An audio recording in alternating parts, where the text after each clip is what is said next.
which were written in Marathi. But unfortunately,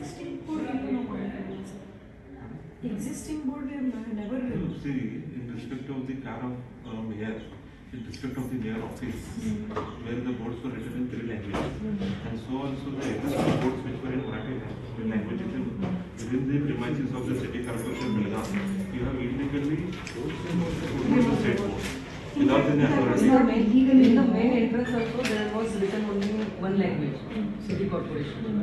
it should be the DC's manner because people should understand. Yes, madam. Karnataka Sarkar If the authority goes to that order, nowhere it is mentioned to remove the existing boards.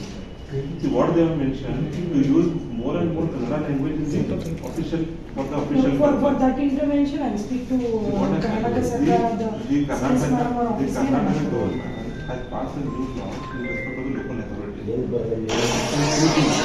Karnataka official language and protects the local authority speaks that where the density of the population of any language is more than 15%. 10% जास्त पद असतील तर त्यांना त्या भाषेमध्ये परिपत्रक, publicity materials आणि इतर कागदपत्र देण्यात यायला पाहिजे.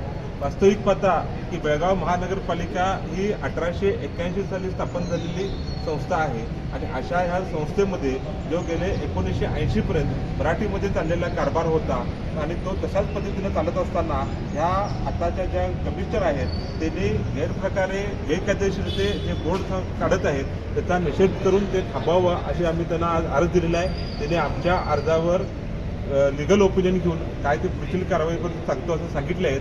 त्यासाठी आज आम्ही आमच्या सर्वांच्या वतीनं कमिशनरला सांगतोय की तुम्ही कायद्याचं पालन करा. कुठल्या कोणीतरी सांगितलं म्हणून मराठी बोर्ड काढायला जाऊ नका आणि कायद्याच्या विरोधात जर तुम्ही काम करत असाल तर बेळगावची जनता ह्या महानगरपालिकेला कायद्यानुसार कारभार करायला भाग पडेल असं सांगतोय आणि थांबतोय.